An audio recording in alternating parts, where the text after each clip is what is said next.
Muy buenas noches, son las 19 horas en punto de este miércoles 12 de agosto de 2020. Estamos en el Palacio Nacional de México, de la Ciudad de México, en la Ciudad de México. Y vamos a iniciar la conferencia de prensa diaria sobre COVID-19, la pandemia causada por el nuevo coronavirus SARS-CoV-2.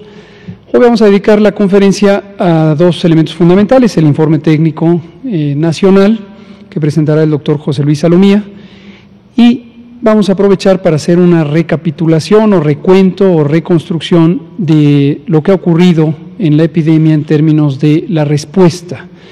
Nos interesa reiterar para toda la población que no se ha acabado la epidemia de COVID-19, que, como hemos dicho en múltiples ocasiones, esta es una epidemia larga.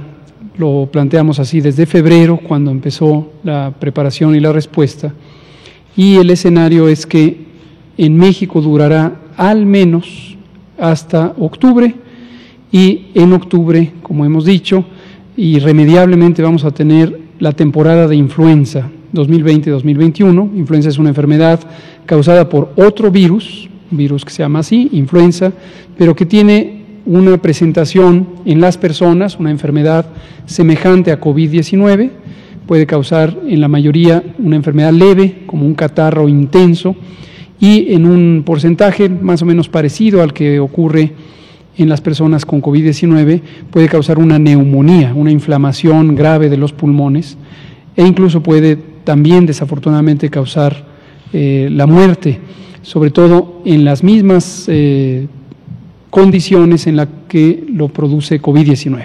Personas mayores de 60 años, personas con enfermedades crónicas, diabetes, hipertensión, sobrepeso, enfermedad pulmonar crónica, enfermedad cardíaca crónica, y las mujeres embarazadas. A diferencia de COVID, la influenza causa un daño también importante en niñas y niños menores de 5 años. COVID, afortunadamente, no se concretó una predicción, una sospecha, una inquietud que se tenía al inicio de la epidemia de que también pudiera ser grave en niñas y niños. Afortunadamente no es frecuente, insisto, no es frecuente que COVID sea grave en niños y niñas, pero influenza definitivamente sí puede serlo. El caso de las mujeres embarazadas también es importante destacarlo, lo hemos platicado aquí varias veces, ha venido la doctora Berdichevsky y hemos comentado que también afortunadamente no se concretó, no ocurrió que las mujeres embarazadas tuvieran una mayor probabilidad de complicarse, aunque ciertamente ha existido también mortalidad asociada con COVID en mujeres embarazadas, pero no en la frecuencia que se temía. Pero la influenza sí es más grave o tiene mayor probabilidad de ser grave en mujeres embarazadas cuando las comparamos con mujeres no embarazadas de edades semejantes. Entonces, esto quería ir presentando el tema, lo hemos dicho varias veces, el tema de cómo podría ocurrir COVID, cómo podría México y el mundo, por lo menos el hemisferio norte, vivir la epidemia de COVID si ésta se mantuviera al momento en que empiece la temporada de influenza 2020-2021, que irremediablemente estará con nosotros entre octubre y abril, o marzo y abril del siguiente año. Pero además, como hemos señalado, existe una sospecha fundamentada de que COVID mismo, la epidemia de COVID, el virus SARS-CoV-2, podría aumentar su eficiencia de transmisión durante la temporada fría del año en el hemisferio norte, otoño, invierno, y es exactamente ahí, entre octubre y marzo del próximo año. Si eso ocurriera, eso va a representar un reto importante para la respuesta a la epidemia, porque tendremos dos enfermedades que tendrán el mismo modo de transmisión por la vía respiratoria entre personas, la misma presentación clínica y también la misma afectación a los pulmones que podría llevar a las personas a necesitar hospitalizarse. Y obviamente esto es un reto más grande que manejar una sola enfermedad epidémica. Hoy entonces, y lo vamos a hacer durante los siguientes 2 días, jueves y viernes, Vamos a ir retomando para estimular la memoria de la población y de ustedes como comunicadoras y comunicadores, elementos que ya hemos señalado aquí desde el inicio de la epidemia y que precisamente tienen que ver con la preparación ante esta epidemia, como la hicimos en su momento en enero y las primeras semanas de febrero, y la instrumentación de las distintas intervenciones. Ayer mismo, cuando comentábamos el informe técnico, platiqué un poco de esto, de cómo los fundamentos técnicos y teóricos y científicos de la respuesta a una pandemia tienen ciertas características que no deben confundirse con la respuesta a epidemias locales. Por cierto, les anticipo, como lo dije ayer alguien me preguntaba sobre el sarampión. Usted me preguntaba sobre el sarampión, porque ayer usé como comparación un brote de sarampión comparado con una pandemia de influenza o una pandemia de COVID-19. En los casos de las pandemias, de estas epidemias tan generalizadas, tan ampliamente generalizadas, son fenómenos, como hemos dicho, inconmensurables, no se pueden medir de manera directa, son literalmente masivos.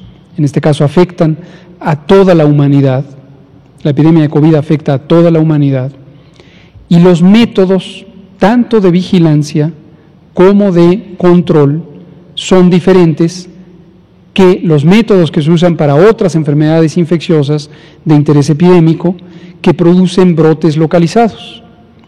Y usé el ejemplo de sarampión porque además una diferencia muy importante entre el manejo, la respuesta ante una pandemia como esta, comparado con la de sarampión, con una epidemia localizada de sarampión, es que aquí no hay un medio de control o de prevención, como sí lo hay en el sarampión, que son las vacunas.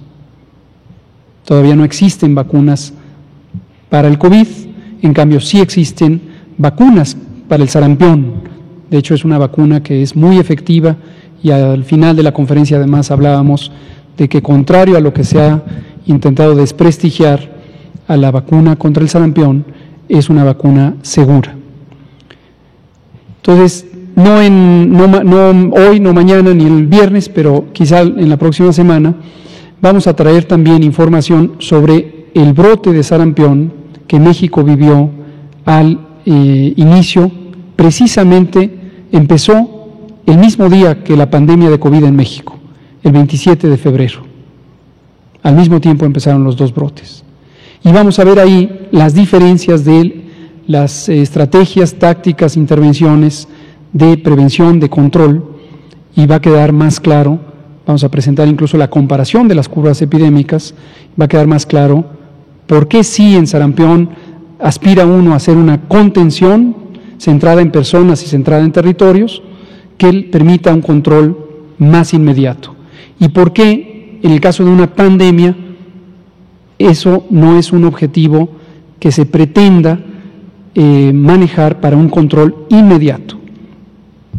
Aunque sería deseable que quede muy claro esto, lo hemos dicho en otras ocasiones, hay que tener muy claro que hay una diferencia entre lo que uno desea que ocurra, contra lo que se puede lograr y lo que es técnicamente razonable que se puede lograr.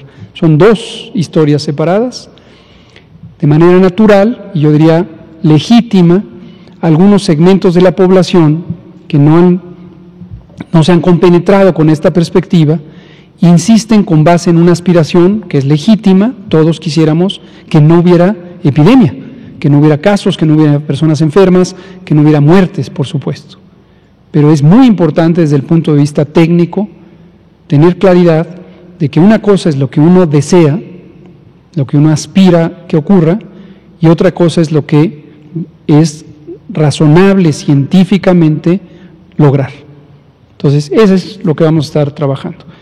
Le pido entonces al doctor Alomía si presenta el informe técnico y enseguida yo comentaré el otro aspecto. Y abrimos a preguntas y respuestas. Muy buenas tardes con todas y con todos. Un saludo también a todas las personas que nos ven desde sus domicilios o a través de sus sistemas móviles de comunicación. Estamos en la conferencia vespertina, ya número 166, específicamente en el día 74 de esta nueva normalidad, caracterizada lógicamente por las intervenciones regionalizadas a nivel de entidad federativa en función del semáforo de riesgo COVID. Vamos a actualizar el escenario nacional, vamos a concentrarnos hoy solo en el escenario nacional para poder tener el tiempo necesario para las siguientes temáticas.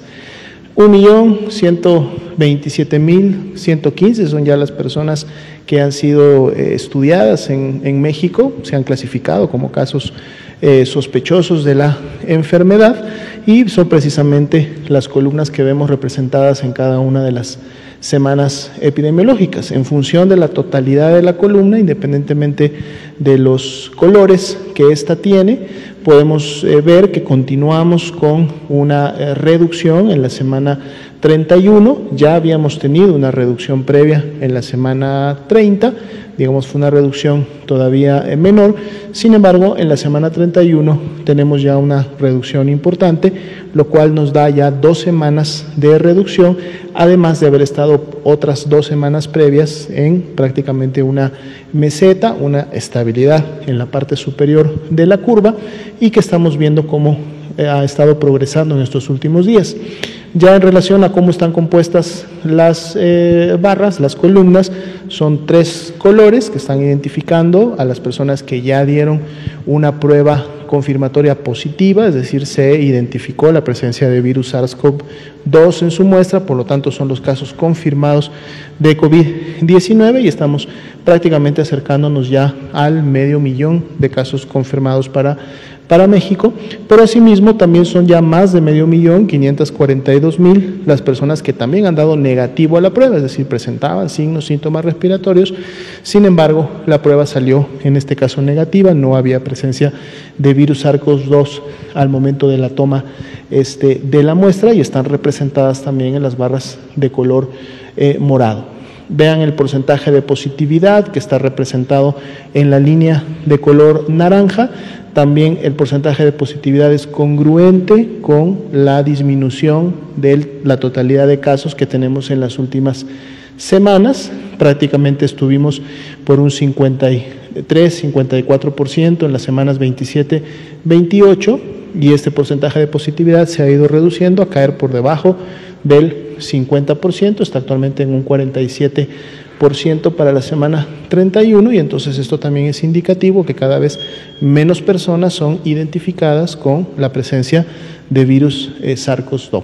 Veamos la siguiente diapositiva donde precisamente vamos a estimar los casos, esta línea de color azul claro que está en la parte superior es la curva epidémica de casos estimados por semana epidemiológica. En los casos estimados recordemos que están los que ya tienen un resultado positivo, pero además sumamos también los que todavía tienen un resultado que está pendiente de ser emitido, pero que como conocemos precisamente cuál es el porcentaje de positividad que hemos estado obteniendo semana con semana, aplicamos este porcentaje de positividad y entonces obtenemos otro grupo que estimamos van a ser casos confirmados, los sumamos a los que ya tienen este resultado y entonces tenemos esta curva que al estar basada precisamente en esta estimación nos acerca más a la realidad de la pandemia, de la epidemia en México y en su momento también a poder visualizar mejor cuáles son las tendencias que estamos teniendo en los últimos días y en las últimas semanas. Aquí podemos ver esa clara meseta que se formó prácticamente de la semana 27 a la 29, ya un primer descenso, aunque todavía leve, entre la 29 y la 30, y el descenso con el que iniciamos esta semana 31 desde el domingo se ha mantenido con una buena tendencia como tal. El día de hoy es de menos 16%, sabiendo que son los primeros días de la semana en donde la 31 todavía puede incrementarse y disminuir este descenso, pero estamos ya prácticamente a mitad de la semana y los siguientes días se espera que el descenso pudiera ser menor. La curva de casos o de personas que se han recuperado ha mantenido también la tendencia ascendente, inclusive reflejando en las últimas semanas la meseta que veíamos en los casos recuperados y continúa incrementándose con un más 4%. Así también la presentación y la ocurrencia de las lamentables defunciones que se han producido hasta el momento continúan también con esta tendencia descendente que se visualiza ya desde la semana 28-29, siendo en las últimas 2 semanas menos 46%. Un indicador también que hemos estado resaltando, que es la proporción de personas que iniciaron con signos y síntomas de enfermedad en los últimos 14 días, por lo tanto son lo que denominamos casos activos y que además también los estimamos, es decir, sumamos también a las personas con estas características que tienen aún pendiente un resultado de su prueba por porcentaje de positividad, continúa siendo del 8% para esta semana, un indicador que también hemos visto que ha disminuido desde que iniciamos con su medición. Habíamos empezado en un 14, un 12, un 10, un 9, ahora estamos en un 8 y esto también lógicamente representa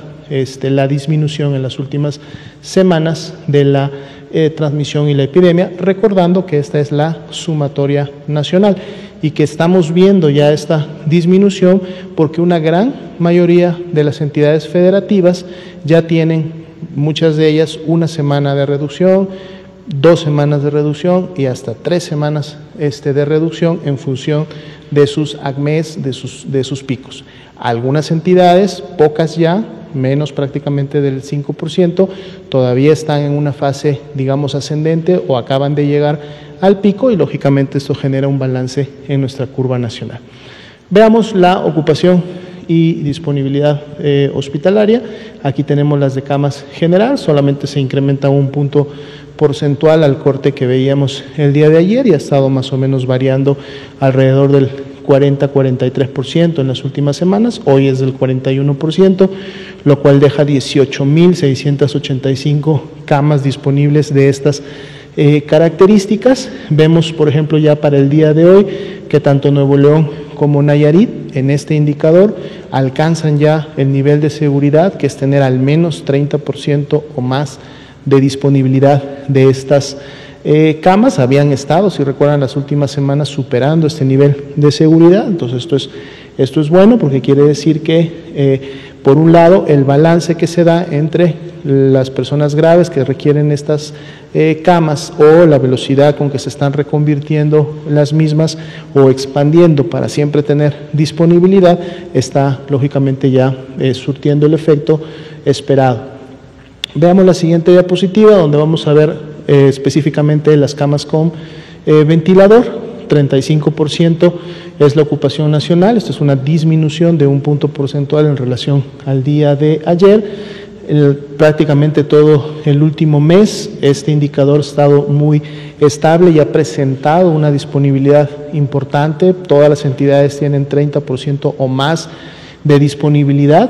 De hecho, prácticamente el 95% de las entidades tienen 50% o más de disponibilidad, ¿no? Lo cual también es una buena señal para efectos de la gravedad que está produciendo en su momento la epidemia y la desaceleración y la disminución que ha tenido en las últimas semanas. Vamos a continuar dando seguimiento a estos indicadores, que es muy importante. Y sería la actualización para el panorama nacional.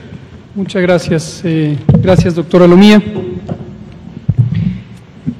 El primer elemento que vamos a recapitular, hoy por la mañana, el presidente aquí en la conferencia matutina recibió una serie de preguntas que nos parecen muy útiles de una colega que no la veo en este momento, quizá ella es más de las mañanas y no de las tardes, pero que nos llamó la atención que sus preguntas parecían como retomar sobre temas que decimos muy frecuentemente. Entonces, lástima que no pudo venir. Le pedí yo el favor a Jesús Ramírez si le podía invitar atentamente a que participara en la conferencia vespertina, pero no se pudo. Pero la idea a la que voy es, hay temas que repetidamente surgen en la opinión pública, en la inquietud pública, y como decimos aquí en las tardes, con mucho gusto los volvemos a explicar. Nos parece que es muy importante que nadie se quede con inquietudes o dudas, y nos parece que todas las dudas son siempre muy bienvenidas, muy legítimas, por cualquiera que sea la motivación que surjan. Y una de ellas es el famoso cubrebocas. La colega reportera lo que le preguntaba al presidente es: ¿usted por qué no usa el cubrebocas? Y aunque lo hemos comentado varias veces, creo que vale la pena. Si ella tiene esta duda, es posible que haya otras personas que tengan la misma duda. Cuando hay temas que se presentan de nueva ocasión, como el tema de la epidemia larga, ¿se acuerdan que nos llamó la atención que un segmento de la población, a veces pareciera ser el mismo segmento que tiene la misma frecuencia de dudas repetitivas, insistía en que no habíamos dicho la duración y que cómo y que lo estábamos cambiando y que si el pico de la epidemia y que si ahora estábamos, que no nos salieron las predicciones y que se lo prolongábamos. Y entonces trajimos aquí un video que se llamó Epidemia Larga, en donde recapitulamos lo que hemos dicho en casi 170 conferencias. Me entró a mí mismo la duda de si habíamos hablado o no del cubrebocas en semanas previas. Yo recordaba que lo habíamos dicho en semanas previas. Quizá allí usted en su casa, quien ya lo ha oído y lo ha asimilado, ya está un poco aburrido de que hablemos otra vez del cubrebocas, pero quizá hay partes de la población que tienen la percepción que no se ha mencionado el cubrebocas aquí en esta conferencia sobre COVID-19. Entonces vamos a poner un pequeño video, está un poco largo, entonces vamos a irlo saltando, o yo les voy diciendo, y les pido sean tan amables de prestar atención a las fechas, y también si a alguien le gusta ir marcando, podrá contar el número de veces que en esta conferencia, además de otros espacios, hemos mencionado el tema del cubrebocas. Pero antes de ver el video, ver las fechas y contar el número de veces, les digo cuál es mi postura, nuestra postura técnica respecto al uso de cubrebocas, misma postura que está reflejada en las recomendaciones internacionales, en particular de la Organización Mundial de la Salud, y que está en nuestra guía técnica sobre control de infecciones, de la que ya hemos publicado 2 versiones o 2 ediciones, y desde la primera tiene esta postura. Y les digo, a ver si coincide con lo que hemos dicho. El cubrebocas es un instrumento auxiliar, esta es la palabra clave, auxiliar de la prevención de las enfermedades respiratorias, en este caso el COVID-19. Es un instrumento que se conoce que puede interferir con la salida de las partículas líquidas de la nariz y de la boca que llevan el virus y que por lo tanto son las partículas contagiantes, para que no lleguen a la cara, a la vía respiratoria o a los ojos de una persona que no se quiere contagiar o aunque no quiera contagiarse, que no queremos que se contagie. Y hay evidencia científica diversa, por la experiencia con la influenza, por ejemplo, pero también ahora con el COVID han surgido algunas piezas de evidencia científica que corroboran la impresión de consenso de que es un buen instrumento auxiliar en la prevención si se usa de manera correcta y de manera continua para que las personas que tienen el virus no lo proyecten hacia otras personas. En cambio, no hay evidencia científica útil y lo más probable es que no sea desafortunadamente una cualidad del cubrebocas que sea capaz de interferir con la llegada de los virus, a menos que sea una barrera de suficiente densidad del material, es decir, que sea muy grueso, como son los cubrebocas N95, las mascarillas N95, y estas se usan o se recomienda su uso, así está en nuestra guía de control de infecciones, en el personal de salud que está en contacto más directo con las personas enfermas de COVID, y en particular aquellas profesionales de la salud que practican procedimientos como la intubación o como la toma de muestras que generan aerosoles. Y los aerosoles son una de las 3 formas de partículas líquidas, gotas, gotículas y aerosoles, que pueden propagar al virus. Esta es nuestra postura hoy, esto es lo que está escrito en nuestra guía de control de infecciones. Vamos a ver qué hemos dicho en las fechas que ahí observarán y el número de veces que observarán. Aunque el cubrebocas es una barrera física, sí se conoce que ayuda a disminuir la probabilidad de que el contagiante, es decir, la persona enferma, propague el virus. Pero se conoce que no reduce significativamente el riesgo de recibir el virus, entre otras razones, porque el virus también entra por los ojos. Entonces, a menos que la persona tuviera, además del cubrebocas, tuviera gogles, entonces no hay una reducción muy significativa. Pero por otro lado, y lo relaciono con su primer comentario, al cual me parece también una buena observación, es común que en la vida cotidiana uno se le olvide que las manos son un instrumento efectivo de transmisión y que uno se talle los ojos o se toque la nariz o se rasque el cachete, con mayor razón cuando está el cubrebocas, que acalora, pica, y entonces uno se lo está quitando y poniendo, quitando y poniendo.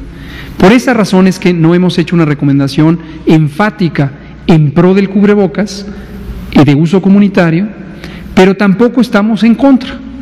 Si es un elemento auxiliar que por su uso masivo contribuye a que personas que empezaran a ser infecciosas en el periodo antes de que se den cuenta ya les protegió, muy probablemente va a contribuir un poco.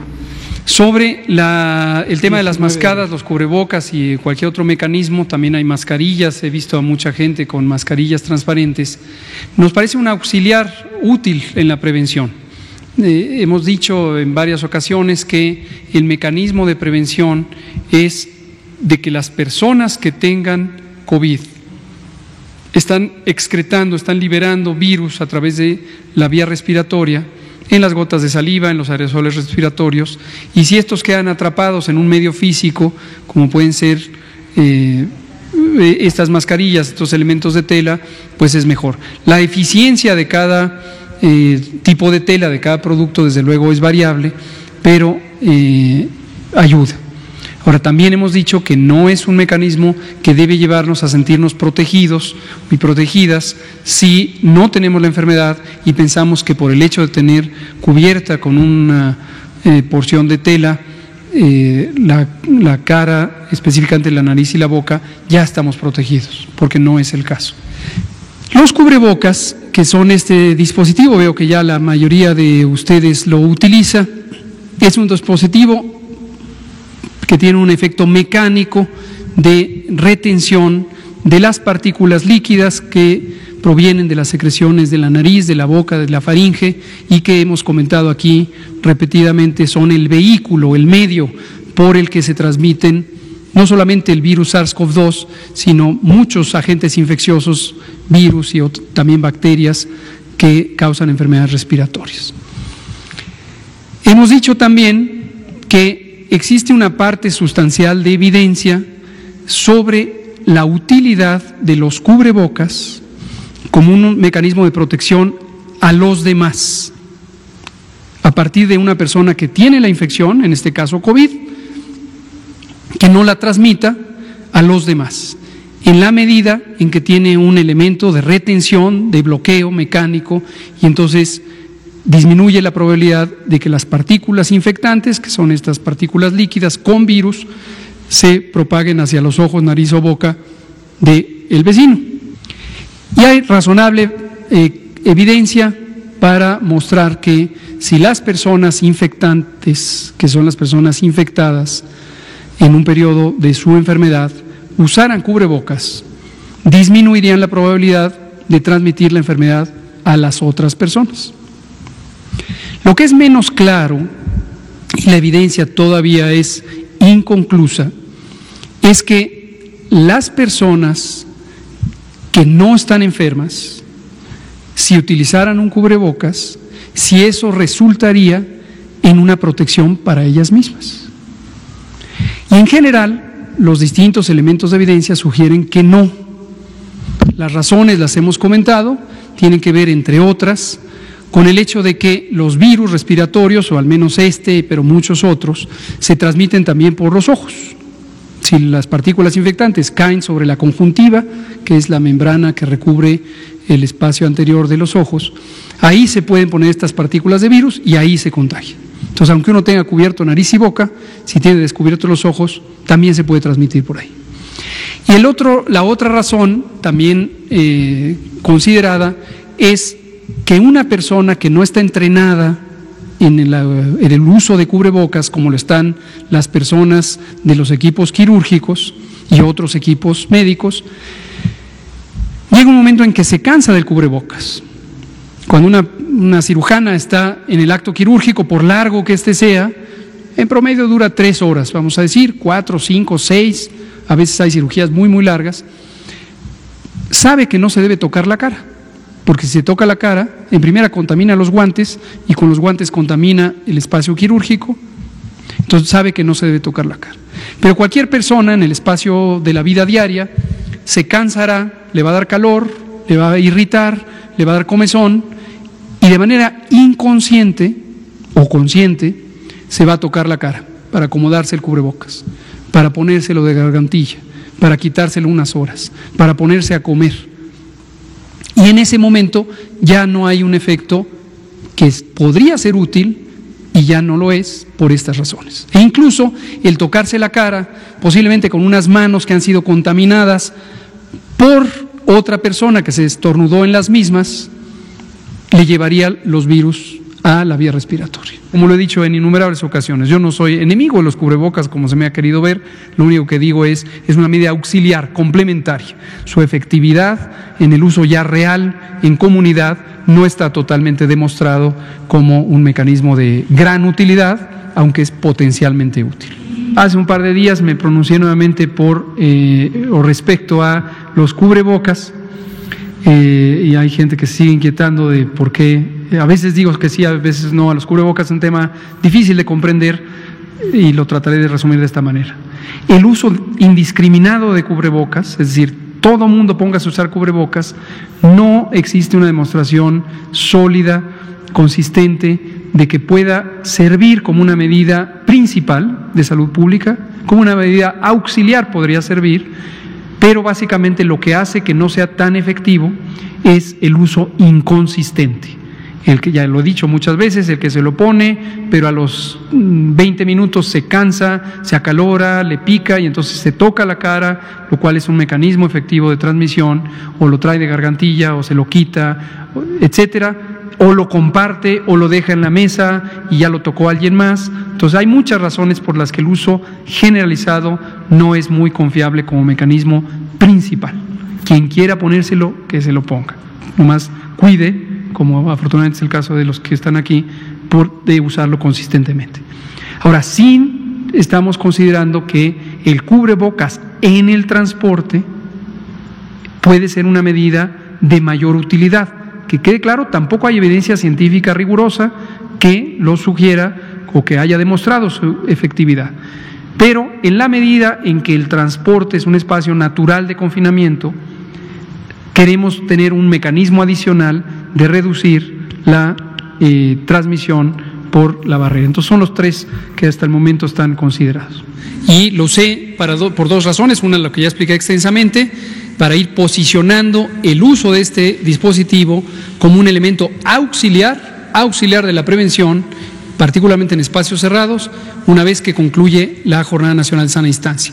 Y otro por respeto, desde luego, a las instituciones y a las disposiciones que en ese contexto local ha hecho el Comando Operativo COVID del Instituto Mexicano del Seguro Social, que dirige nuestro muy querido maestro Zoe Robledo. El cubrebocas es una medida auxiliar que es particularmente útil cuando se utiliza por periodos cortos en espacios localizados, sobre todo espacios donde no se puede asegurar la sana distancia.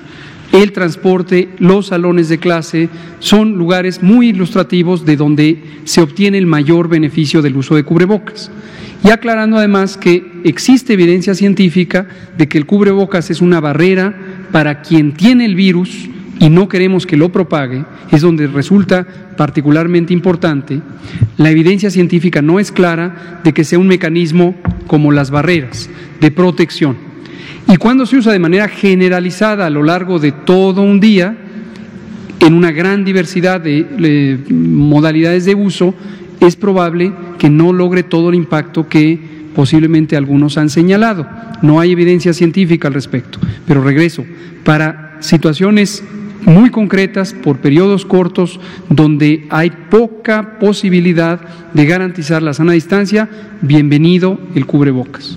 Hay ventajas potenciales del uso de cubrebocas en ciertos espacios, en ciertos momentos, en ciertas condiciones, pero no es una solución para todos los espacios, ni sigue sin existir alguna evidencia científica razonablemente sólida de que su uso generalizado por todas y todos en todo momento realmente tenga un impacto positivo para reducir los contagios. No es así, desafortunadamente, hasta hoy, 6 de junio de 2020. Utilizar los cubrebocas como un instrumento auxiliar de prevención, ¿no? Veo que varias de ustedes lo usan.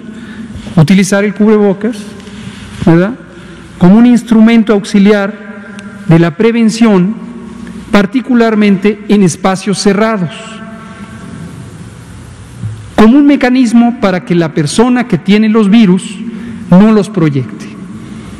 No hay una evidencia clara de que sirva como barrera de protección propia, hay que estar consciente de ello, pero si se usa masivamente, la probabilidad de que las personas que estén con posibilidades de transmitir van a disminuir esta transmisión.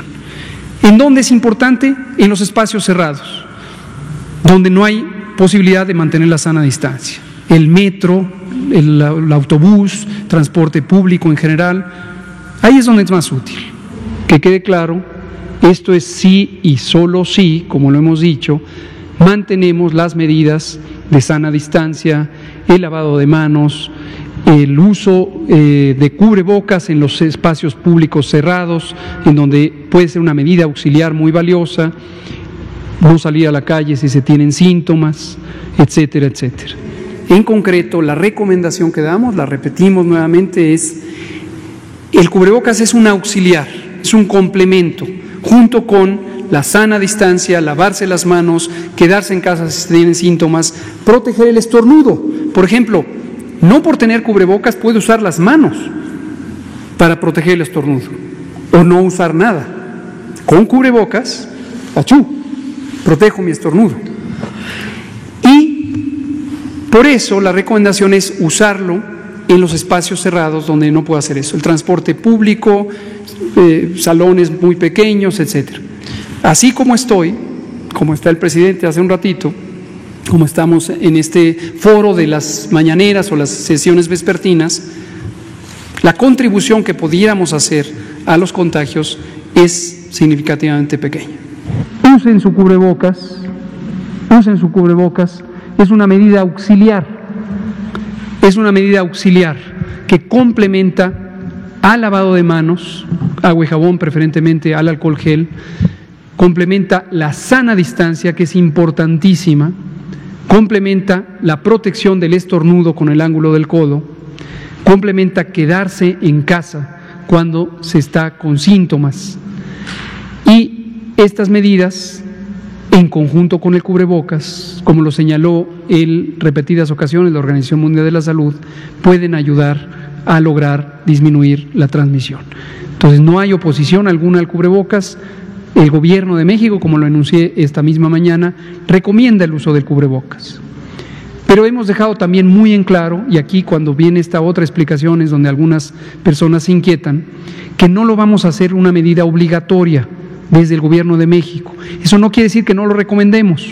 El cubrebocas es un instrumento importante, auxiliar en la prevención, como lo acabamos de ver con Susana Distancia, quien lo usa, para interferir con la propagación del virus a partir de que se lo ponga la persona que puede propagarlo. El uso del cubrebocas particularmente en los espacios cerrados en los que no se puede conservar la sana distancia que hay en este momento, desde luego, entre ustedes y nosotros. El transporte público es uno de los espacios de mayor interés. Es muy importante usar el cubrebocas en ese tipo de espacios cerrados y recordar que la utilidad fundamental del cubrebocas es interferir con la salida de los virus en las partículas líquidas o de aerosoles de nariz y boca, impedir la salida.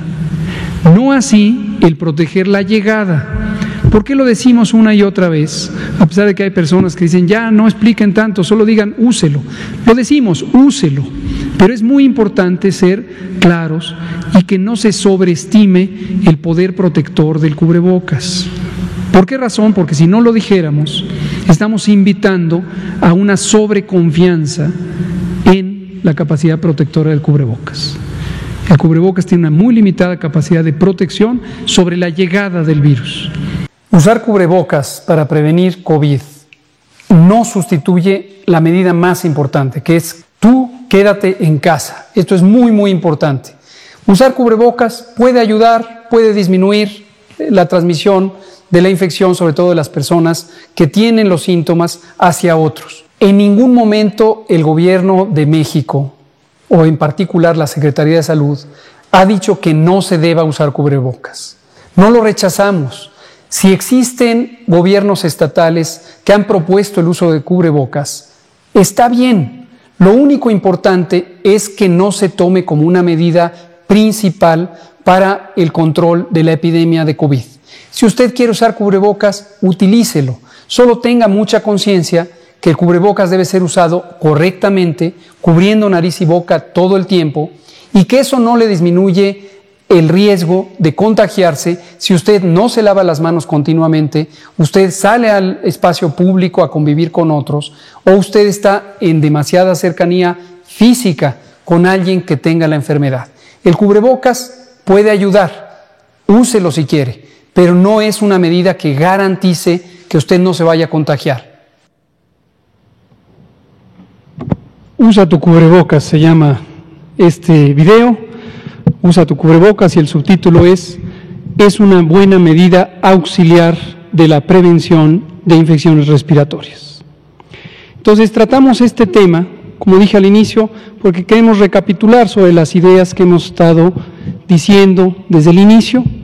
Revisamos periódicamente es diario, la evidencia científica relevante para los distintos aspectos y seguimos viendo que, insisto, un pequeño segmento, parece pequeño porque encontramos que se interconectan unas y unos con otros grupos de la población que insisten en hacer un señalamiento, en este caso el cubrebocas, ya hablaremos de otras cosas como las pruebas diagnósticas y el cierre de fronteras y otros temas, con dos ideas que son, una, la inquietud del papel posiblemente preponderante o no del cubrebocas, y otra, una idea que nos parece que es poco contributiva a el pueblo de México, que es el señalar que hay inconsistencias, las inconsistencias de López-Gatell. Esta colección, no sé, yo no conté cuántas veces son, pero la primera fecha es 11 de abril. ¿Cuántas?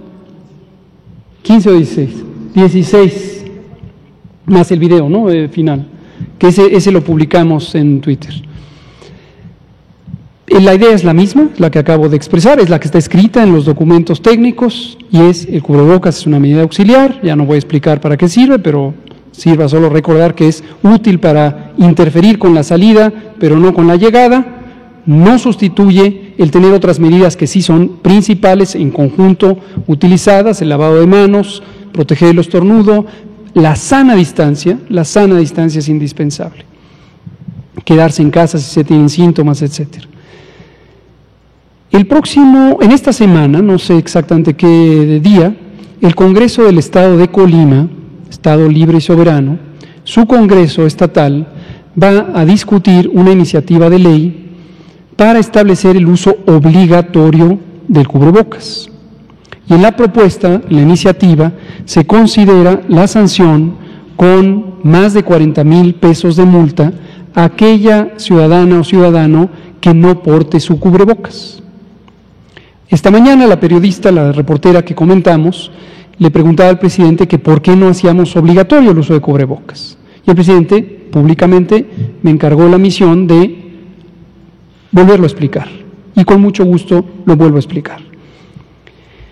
Las medidas de control epidémico para SARS-CoV-2, para la epidemia de COVID, que el gobierno de México dispuso, fueron cuidadosamente analizadas para que al tiempo que fueran útiles, ya sea por su carácter masivo, ya sea por su carácter instrumental dirigido, como la contención de la que hablamos ayer, al tiempo que lo lograran, cuidáramos que se respeten los derechos humanos de las personas. Formalmente, en los acuerdos secretariales en donde se estableció la jornada de sana distancia, donde se estableció otras disposiciones, especificamos el recordatorio, porque no es otra cosa, está previsto en la ley, de que todas las medidas se deben hacer con estricto apego al respeto de los derechos humanos. Ya vivimos una situación en un estado en particular donde hubo un operativo local que llevó a una muy lamentable, como lo son todas, defunción de una persona por un abuso de la fuerza pública, invocando que no se había cumplido una disposición legal, local, del uso de cubrebocas. Entonces, cuando se apresta, en este caso el Estado de Colima, a discutir sobre el uso obligatorio de cubrebocas, respetamos la soberanía del Estado de Colima. Por supuesto, en su momento ya se tendrá que analizar si es o no competencia de una autoridad local una disposición que pudiera enmarcarse en el contexto de medidas extraordinarias de salubridad general, el título 10 de la Ley General de Salud, o no, pero opinamos desde el Gobierno de México que hay que tener mucho cuidado cuando las medidas de control sanitario hacen responsable a la persona o a las personas cuando se multiplican por 127 millones de personas. Cuando se hace responsable a la persona de lo que le ocurre a los demás, con un carácter obligatorio, se establece coerción por parte de la fuerza del Estado, no necesariamente la fuerza pública, la policía o algún otro cuerpo de seguridad. Pueden ser sanciones administrativas, como una multa de más de 40,000 pesos. Y eso en un país que ha sido asolado por abusos de autoridad, por actos de violación de los derechos humanos, por una violencia social muy lamentable, puede resultar en el enorme riesgo de que se vuelvan a abusar de los derechos humanos. El Gobierno de México, el Gobierno tiene un compromiso irrestricto con la protección, promoción y defensa de los derechos humanos, en todos los aspectos. Y en este tema de salud hemos incorporado esa perspectiva, porque está en el centro de las convicciones de este Gobierno. Y por esa razón, desde la esfera técnica, que es la que nos compete en el marco de la salud, analizamos que las medidas no fueran destinadas a la ciudadana, al ciudadano, sino, y esto lo hemos explicado también muchas veces, a los factores estructurales. Las personas salen de casa, cuando se recomendó no salir de casa, porque tienen necesidades de conseguir el alimento, el sustento diario, la paga, o tienen otras motivaciones. Y las principales no son las únicas, pero se pueden agrupar. La persona sale para trabajar, la persona sale para estudiar o para llevar a los hijos e hijas a la escuela, o la persona sale a recrearse, entendiendo por recreación un conjunto muy amplio de actividades en la vía pública. Si ponemos disposiciones dirigidas a la administración de esos espacios, el Sistema Educativo Nacional, están cerradas todas las escuelas de todos los niveles, los empleos, excepto aquellos centros de trabajo que tienen actividades esenciales, o clausuramos temporalmente por acciones administrativas de carácter local los espacios de convivencia, de recreación. Entonces logramos disminuir, como lo logramos a lo largo de todos estos 5 meses, la movilidad en el espacio público. Logramos reducir los contagios, logramos aplanar la curva, no se saturan los hospitales y evitamos muertes prevenibles, a pesar de que, como lo lamentamos cada vez que hablamos del desenlace fatal, puedan ocurrir una parte de las muertes no prevenibles. Esa es la lógica. Queríamos retomarlo, queríamos compartir esta inquietud de que el cubrebocas es una medida de uso personal Y si se impone como una disposición obligatoria, en vez de una recomendación, hay un riesgo importante de que se cometan abusos. Pero además, siendo una medida auxiliar, no principal, hay un riesgo importante de que se culpe mutuamente los ciudadanos. Tú no traes cubrebocas, eres un riesgo para mí, yo no traigo cubrebocas, soy un riesgo para ti, y entonces empieza una actitud defensiva que siempre es muy adversa en el manejo de los problemas de salud pública. Como ocurrió con la epidemia de VIH-Sida y sigue ocurriendo hasta el momento, esta visión defensiva no es conveniente, es mejor una visión solidaria. Hoy trajimos este punto y es el que nos dio tiempo. Hoy venía nuestro colega Ricardo Cortés, que está aquí, y ya nos va a dar tiempo de ver este otro tema, Rick, pero otro de los elementos que vamos a recapitular es las guías, los materiales técnicos y todo el magnífico material que ha hecho el doctor Cortés y su equipo de promoción de la salud para promover, entre otras cosas, las medidas de sana distancia. Vamos a abrir a preguntas y respuestas. Liliana Noble, usted y ahorita nos vamos. A ver, Liliana. Gracias. Son las 19:51 y luego Ricardo Cortés. Rapidísimo. Buenas noches, Liliana Noble de Pulso Saludable. Doctor, la pregunta obligada, Oxford, AstraZeneca, Fundación Carlos Slim, vacuna. Me compartía Carlos que tuiteó hace rato el canciller Marcelo Ebrard, que mañana viene a la conferencia. Si nos puede ser, seguramente es algo que todos queremos saber, si nos puede ayudar con esto. Gracias. Con gusto. Puede ser una noticia importante, les pido tengamos paciencia. Mañana vamos a estar aquí, nos ha pedido el presidente estar aquí en la conferencia matutina para hablar específicamente de este tema de vacunas en forma panorámica y de las oportunidades que pudieran presentarse para el caso de México. Pero mañana lo hablaremos, vamos a venir el doctor Alcocer y yo, a petición del presidente, y vamos a estar aquí en el grupo, me parece que también le han pedido al canciller, y vamos a hablar sobre estas oportunidades. Y en la tarde ya podemos retomar sobre algunos detalles técnicos específicos. ¿Pero el anuncio será mañana en la mañana? Probablemente mañana vamos a venir y vamos a ver varios temas, pero podría ser que este sea uno de especial importancia. Por favor. Buenas tardes, doctor. Soy Jaime Arismendi de la Agencia Informativa Argón México y de la Conferencia Nacional de Empresarios de Medios. Hay compañeras y compañeros en el interior del país que han recibido comentarios, quejas, sugerencias inclusive, respecto a que en el país, en México, solamente existen 3 centros para captura, para recibir el plasma de personas recuperadas, y esto provoca que gente alejada de esos puntos, como sabemos, solamente Monterrey, Guadalajara y la Ciudad de México tienen, pero quien está, ya no digamos muy lejos, sino en Durango, en Chiapas, en Oaxaca, no tienen prácticamente acceso a este elixir de la vida. Mi pregunta sería si no se plantea establecer nuevos lugares donde se capte el plasma. Gracias por su respuesta. Muchas gracias por su pregunta, es muy útil, no solo por el tema específico del plasma, a lo que se refiere el colega es al uso del plasma humano. El plasma es el líquido que está en la sangre, tiene agua y proteínas, sales y otros componentes, y es lo que circula en nuestro cuerpo en promedio en 5 litros en todo nuestro cuerpo. Si le agregamos células, glóbulos rojos, blancos y plaquetas, esto ya es la sangre completa. Pero en el plasma humano, igual que de los animales, están un grupo de proteínas que se pueden estimular para protegernos, y estas proteínas se llaman anticuerpos y son parte del sistema inmune, del sistema de defensas.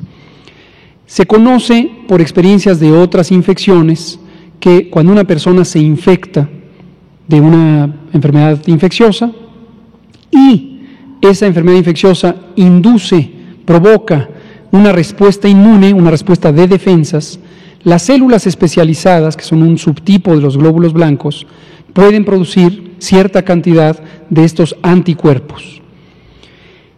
Si extrajéramos esos anticuerpos en la forma líquida, que es el plasma, y se los inyectáramos con un procedimiento, desde luego, cuidado médicamente, a otra persona que tuviera la enfermedad que interesa tratar. En otras enfermedades infecciosas se ha visto que eso puede ayudar a reducir el impacto de la enfermedad. Dado que para COVID-19, la enfermedad causada por el virus SARS-CoV-2, hasta el momento no existe, reitero, no existe vacuna alguna y no existe tratamiento eficaz alguno, se pensó que habría que buscar alternativas y desde hace varios meses se pensó en hacer el tratamiento con estos plasma convaleciente. Ahora, aprecio mucho su pregunta porque nos ayuda a recordarles al público, a la audiencia, a la población, otro elemento. Hay una fase donde los medicamentos, los tratamientos o las vacunas están en una condición experimental, es decir, no se tiene todavía la certeza de que pueden servir para algo, pero más aún, de que pueden ser seguros.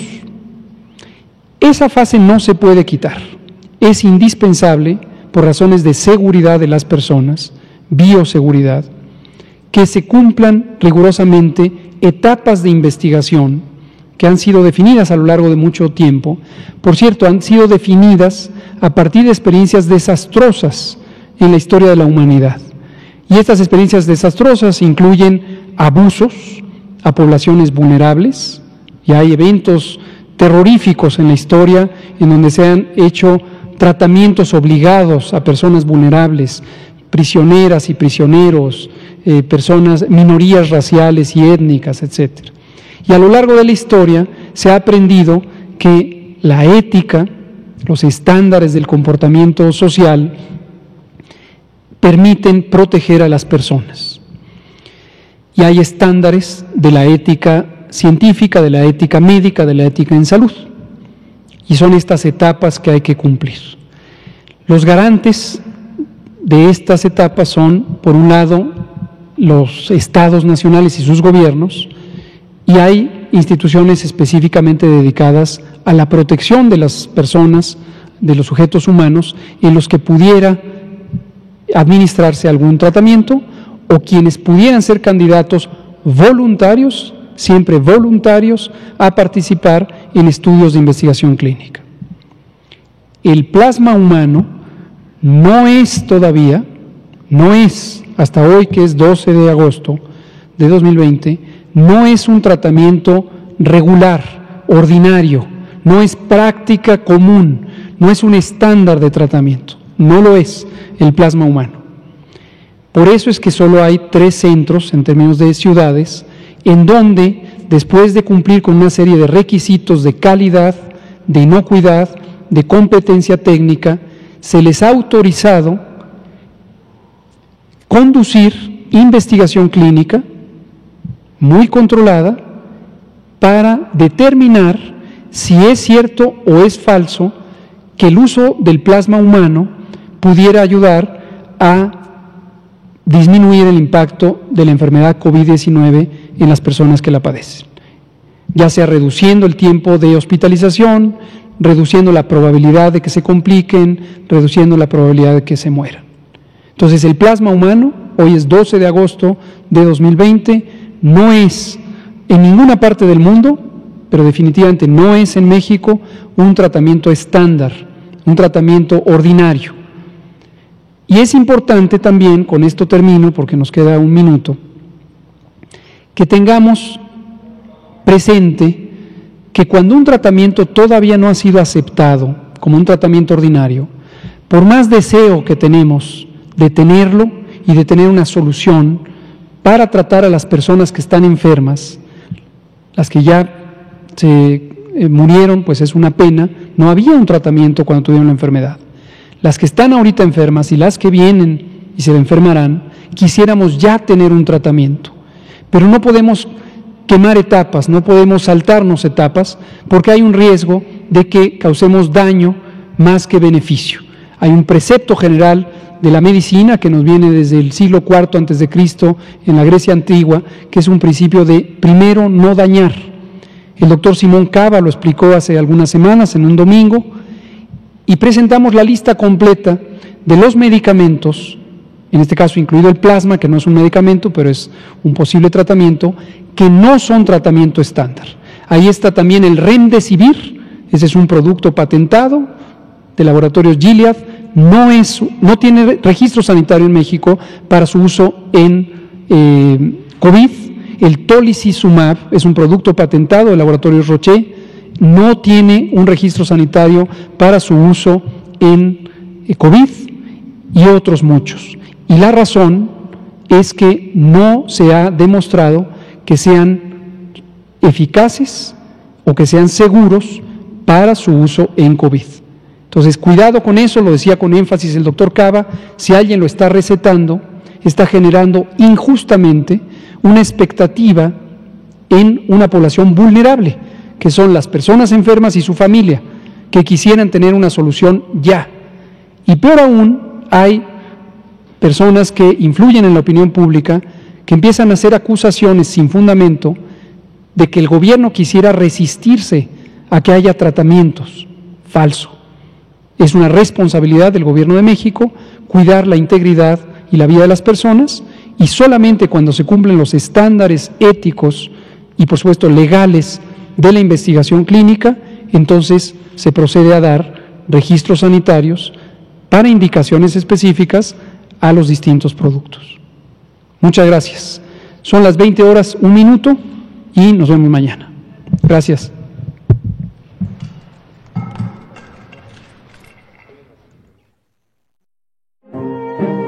Entrega, valor, humanismo, profesionalismo. Por su dedicación y servicio, el personal de salud de la Nación será distinguido con la condecoración Miguel Hidalgo, la más alta presea que concede el Estado mexicano. Condecoración Miguel Hidalgo.